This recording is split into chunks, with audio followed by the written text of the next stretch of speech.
up a lot of energy to get back in the game. And I'm proud of our guys. We played well. We came out second half. We competed well, and got within striking distance. And unfortunately, the game slipped away from us in the last 3 minutes or so.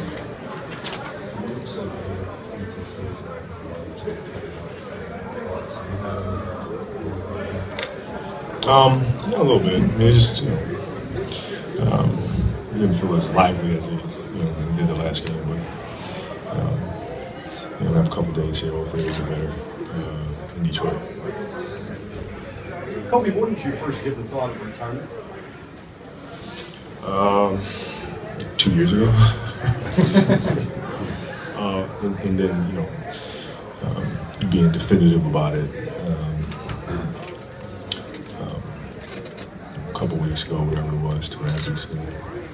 Kobe, you had a couple of good degrees in the game. Does that kind of stuff still inspire you as a player, or now that you know you're retiring, does it mean as much anymore? No, I mean it's always fun. It always means a lot to get a couple to go down, get the crowd into it, and get the momentum going and stuff like that. It still feels good. Kobe, two-part question. One, I saw you kind of checking out this video. What was it like, Dominique seeing you in the hall, and then what has Atlanta meant to you? Every player has one of their favorite stops. Seems like this is one of yours. Yeah, I mean, I've always loved to play here. I mean, there's always so much energy in the building, and Nick has always been one of my favorite players.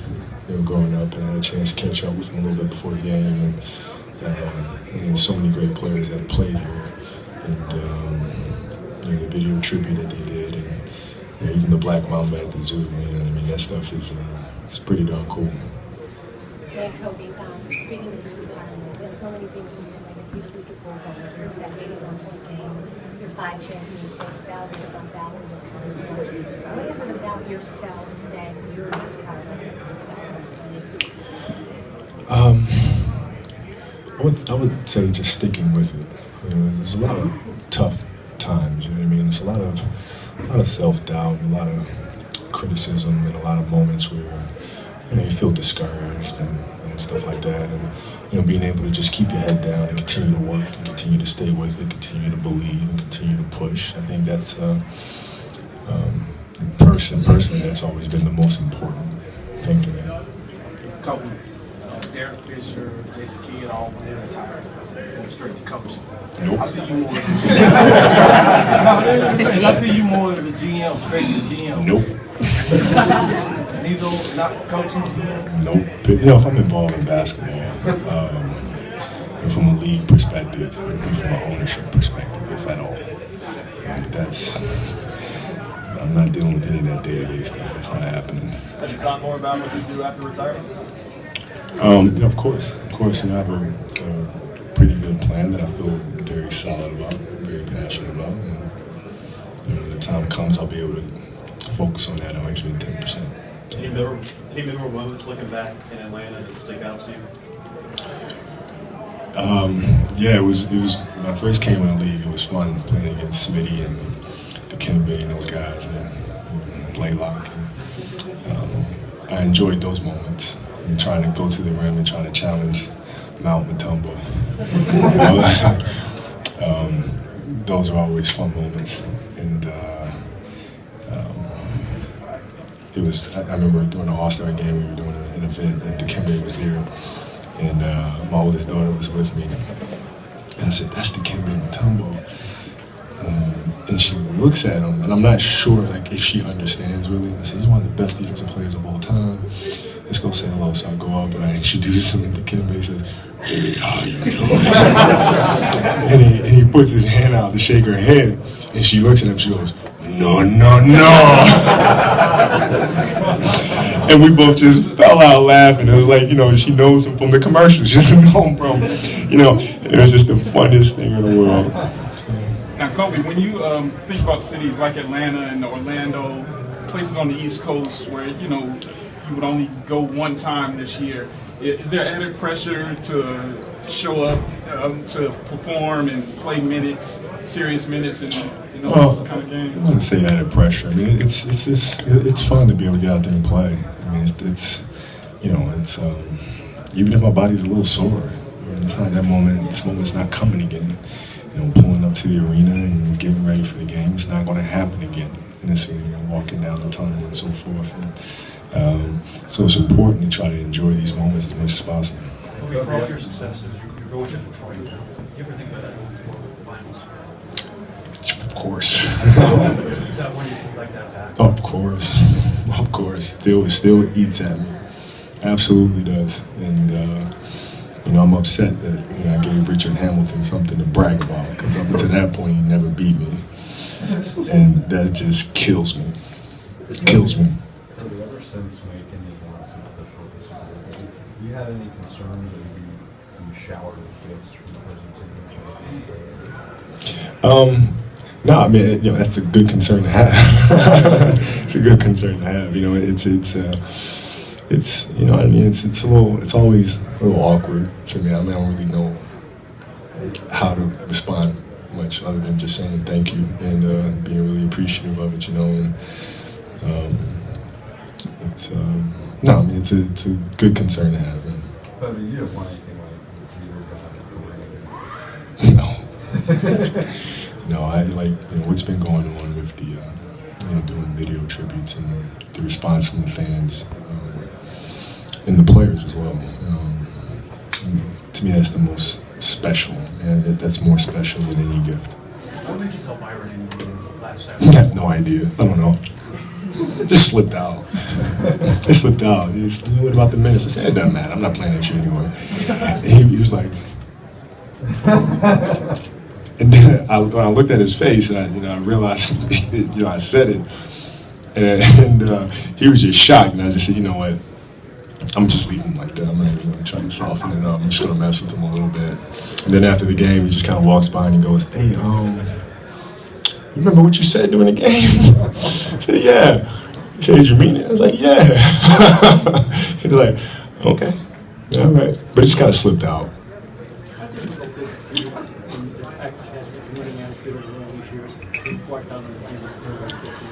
Well, I mean, we just try to just learn every game and just try to get better and just try to, teach and play at the same time. And in the process of teaching during the course of the game, hopefully I can make more shots. But really just trying to talk a lot, talk to D'Angelo, talk to Julius, and and JC, and just helping them progress.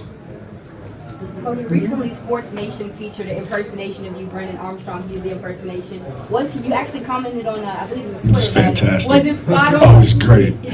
I thought it was great. Now, if you could see him do another impersonation of an NBA player or a legend, who would it be and why? Man.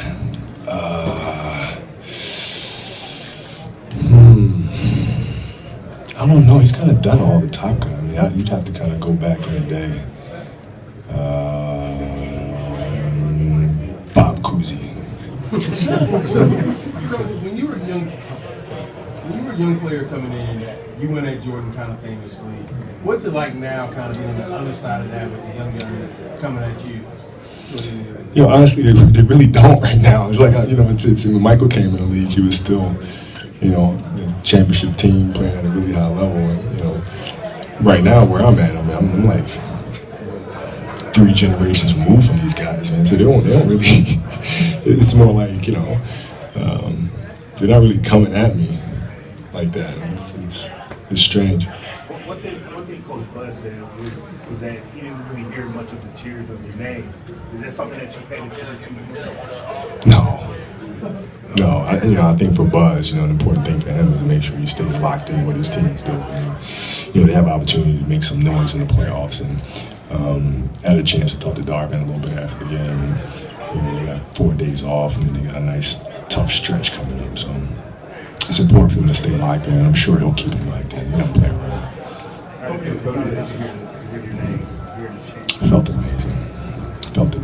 Very thankful. Yeah, when you were in Philly, did you get an opportunity to talk to Doc, kind of the modern architect of aerial acrobatics? And who started it all? Yeah, I did get a chance to talk to him, and he's known me since I was a baby, literally. And had a chance to catch up with him a little bit, and he just told me congratulations on everything, and he believes the next phase of my life is going to be a beautiful journey, just as the first one was. Kobe, given a choice, which number would you like for the Lakers to retire? Honestly, I mean, I flip a coin. The fact that either one of them were up there with some of the NBA greats means everything to me. So you flip a coin. Some people think that you're going to go in the direction of Magic Johnson in terms of, business ventures. Can you give us any indication of what you want? We'll business, of course, but it'll be a little different. I mean, I don't. A little bit, but we don't have the same personality. Like I can't go around talking and smiling at people all day. Right. It's not, you know what I mean? I gotta give you like a short window of it, but then I got So it'll be business, but it'll be different. Kobe, Dominique told me that he told you that you're the last generation, but did you realize that before you had that talk with him? Me and some of the players that I grew up watching have had those conversations before, and I've always taken pride in being a throwback. You know what I mean? And Dominique saying that to me, I take that as a true compliment. Hey, Kobe, what is? Are you comfortable playing these kind of moves? Long term, is that the way to see it? What's long term? Rest of the season. Equinox pickup games, dude. I'll post your ass up there, man.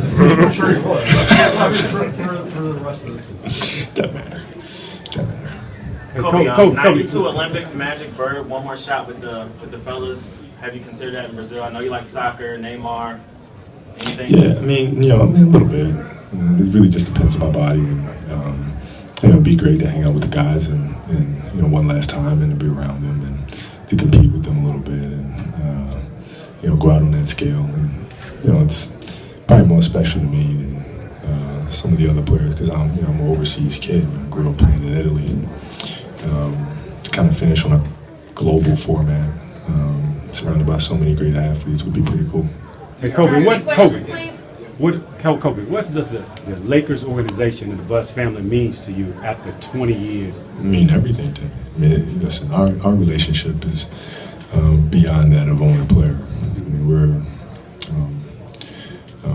we'll always be tied at the hip, and I was just very fortunate to be with such a great family that has so much loyalty and gave me the opportunity to spend 20 years with one organization. Do you ever give the young guys a tough time that you've been on this team longer than they've been alive? No, I mean, only one player, was trying to talk trash from the bench, and I made that comment to him, and he quickly didn't say anything anymore because he understood how old I am, basically. But no. If anything, it's just helping the young guys out more than anything. Kobe, what will you miss about the game when it's all said and done? Aside from the camaraderie and the competition and putting puzzles together, just the basic elements of the game. Like the smell of the ball, the sound of the ball bouncing, the squeak of the sneakers, the little buzz of the lights, that you hear in the arena when nobody's around. Just constant humming, the sound of the net. All those little geeky things. I'll miss all of it. Since you and LeBron never were able to play the championship together, I see that you tried to go at him in some All-Star games. Do you wish that LeBron had came at you a little bit harder? It looked like you tried to goat him into coming at you a little bit more. I mean, I'm not really sure how to answer that. I mean, I do that with everybody. I mean, if I'm matching up with somebody, my job is to go at you. Y'all was kind of like the best players in the world, and people were comparing y'all. It seemed like you were trying to get them to go at you. Yeah, but I mean, we're different players. I remember, Michael made this comment years ago when people used to talk about him and Magic playing one-on-one. It's just like, it's not even, this is what we do. I mean, we are one-on-one players, man. LeBron is a different player. So it's not the same thing. Thank you.